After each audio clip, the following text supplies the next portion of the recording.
तो हम अभी देख रहे हैं एनसीईआरटी का 30 क्वेश्चन का हम प्रैक्टिस कर रहे हैं, जो कि समकालीन भारत 2 चैप्टर से लिया गया है, खनिज तथा ऊर्जा संसाधन। ठीक, तो देखते हैं हम पहला क्वेश्चन। लौह अयस्क का सबसे उत्तम प्रकार कौन सा है जिसमें 70% कितना 70% लोहांश होता है? तो 70% लोहांश किस में होता है, किस अयस्क में? तो मैग्नीज। तो इसमें मैग्नीज में 70% लोहांश होता है। तो अब देखते हैं भारत के किस क्षेत्र में अधिकांश धात्विक खनिज पाए जाते हैं? तो हिमालय पर्वत, तो ये तो नवीनतम है, इसमें तो नहीं पाया जाएगा। और उत्तरी विशाल का मैदान में तो ये तो मैदानी भाग है, इसमें तो धात्विक खनिज नहीं ही पाया जाएगा। और थार में तो नहीं ही पाया जाता है, तो इसका हो जाएगा प्रादीपीय पठार, क्योंकि ये बहुत पुराना और मतलब ज्वालामुखी है, ज्वालामुखी से बना है, तो इसी कारण से प्रादीपीय पठार में अधिक लोहांश होता है।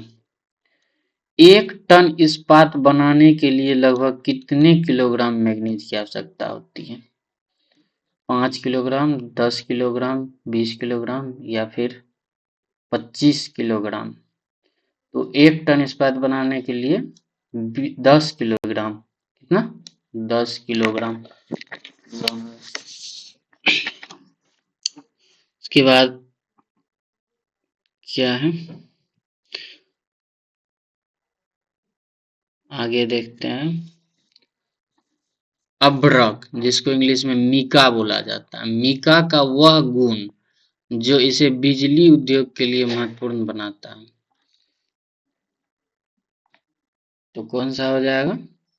उच्च पराविद्युत शक्ति या निम्न गलनांक या भारी वजन या पानी में घुलनशीलता। तो इसका हो जाएगा उच्च पराविद्युत शक्ति, उच्च पराविद्युत शक्ति। केरल की मोनोजाइट रेत में कौन सा रेडियोधर्मी खनिज पाया जाता है? यूरेनियम, कोयला, थोरियम या फिर तांबा?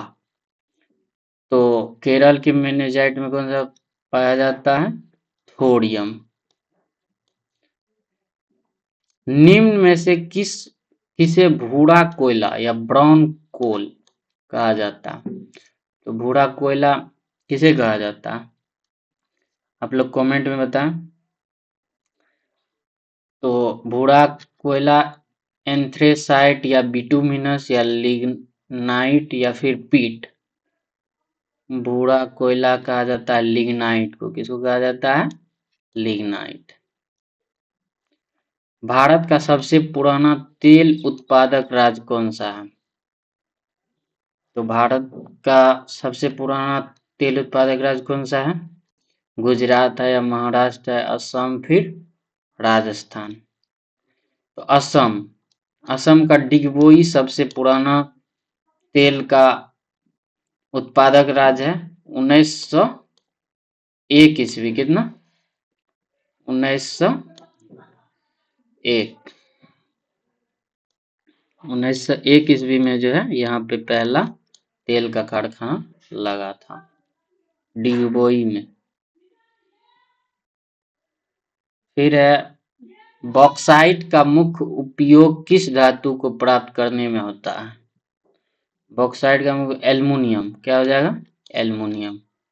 बॉक्साइट का मुख्य उपयोग किस धातु को प्राप्त करने में होता है? तो एल्युमिनियम। आगे देखते हैं। खनन को घातक उद्योग क्यों कहा जाता है?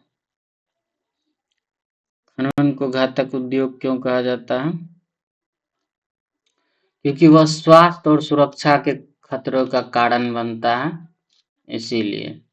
ठीक। सौर ऊर्जा ऊर्जा का कैसा स्रोत है? तो सौर ऊर्जा ऊर्जा का कैसा स्रोत है? परंपरागत या गैर परंपरागत, जैविक या फिर आणविक? तो सौर ऊर्जा गैर परंपरागत है। कैसा है? गैर परंपरागत। क्योंकि वो नवीकरणीय है, ये फिर से बन जाता है इसलिए। पहाड़ियों के आधार पर रेत में मिलने वाले निक्षेप को क्या कहा जाता है? तो सिराएं, परतें या प्लेसर निक्षेप या फिर चट्टान। तो हो जाएगा प्लेसर निक्षेप। क्या हो जाएगा? प्लेसर निक्षेप। तांबे की प्रसिद्ध खेतरी की खदान किस राज्य में स्थित है? तो खेतरी की खान किस राज्य में स्थित है? मध्य प्रदेश, झारखंड, राजस्थान, फिर छत्तीसगढ़। राजस्थान हो जाएगा, ठीक ना? सॉरी, राजस्थान। आगे देखते हैं। सीमेंट उद्योग का मुख्य आधारभूत कच्चा माल क्या है? तो सीमेंट उद्योग किससे बनता है? जिप्सम, चूना पत्थर, मैग्नीज या सिर्फ फिर सिलिका से? तो ये बनता है चूना पत्थर से। किससे बनता है? चूना पत्थर। और फिर है खनिज के संरक्षण के लिए इसमें से क्या करना गलत होगा? खनिज के संरक्षण के लिए इनमें से क्या करना होगा बताइए? अनियंत्रित और अत्यधिक दोहन करना गलत होगा, क्योंकि पुनर्चक्रण जो है खनिज का कर सकते हैं, विकल्पों खोज कर सकते हैं, बेहतर तकनीक का विकास कर सकते हैं। इसका हो जाएगा अनियंत्रित और अत्यधिक दोहन। ठीक, आगे देखते हैं।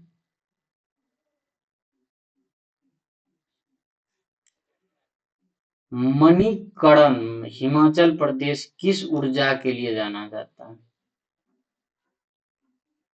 सौर ऊर्जा, पवन ऊर्जा, भूतापीय ऊर्जा या फिर परमाणु ऊर्जा? इसका हो जाएगा भूतापीय ऊर्जा। कौन सा हो जाएगा? भूतापीय ऊर्जा। कच्छ की खाड़ी और खंबात की खाड़ी किस ऊर्जा के लिए प्रसिद्ध है? तो कच्छ की खाड़ी और खंबात की खाड़ी किसके लिए प्रसिद्ध है? तो ज्वारीय ऊर्जा या बायोगैस या फिर कोयला या फिर जल विद्युत? तो ये हो जाएगा ज्वारीय ऊर्जा। खनिज की सही परिभाषा क्या है? मानव निर्मित, रासायनिक, यौगिक या फिर प्राकृतिक रूप से मिलने वाला समरूप तत्व या फिर चट्टानों का धूल भर मिश्रण या फिर पानी में घुला हुआ नमक? तो इसका क्या हो जाएगा?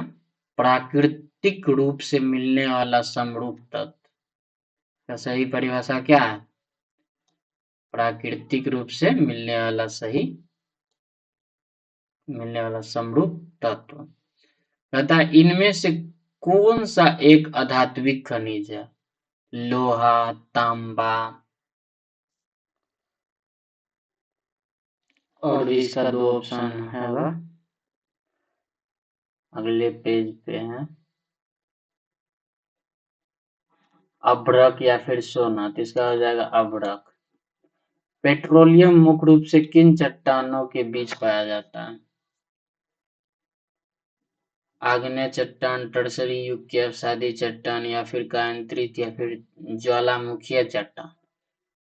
तो ये पाया जाता है किसमें? टर्सरी युग की अवसादी चट्टान में, ठीक है ना? सबसे पहला कौन सा होता है? आग्नेय, फिर होता है ज्वालामुखीय, फिर होता है टर्सरी, फिर होता है कायांतरित। ठीक,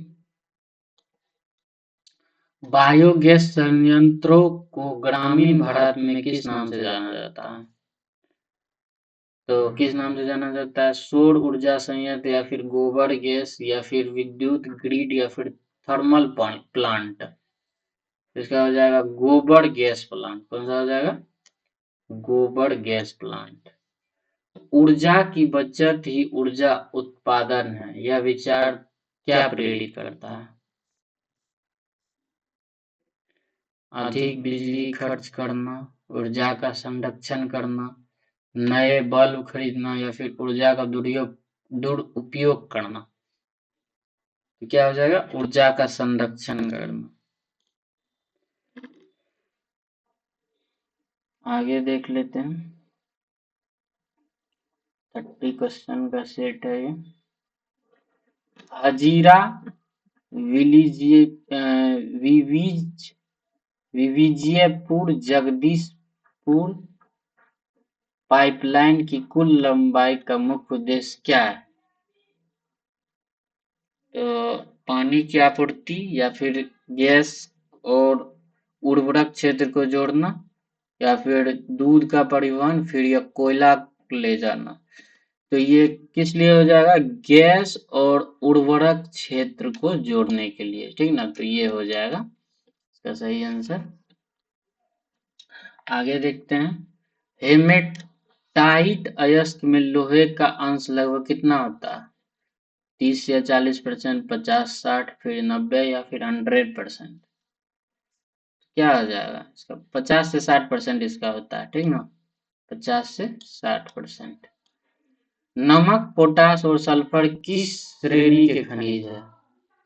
धात्विक, अधात्विक, ऊर्जा खनिज या फिर बहुमूल्य धातु। तो इसका क्या हो जाएगा? अधात्विक। क्या हो जाएगा इसका? अधात्विक खनिज।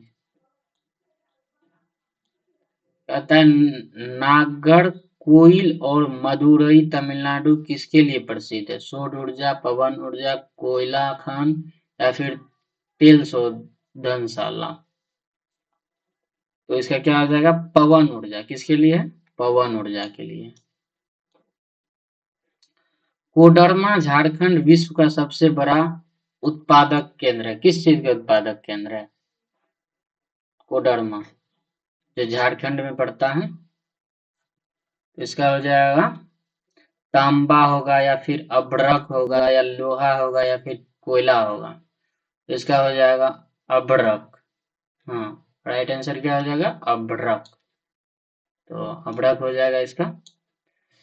फिर कहता है प्राकृतिक गैस को पर्यावरण के अनुकूल क्यों माना जाता है?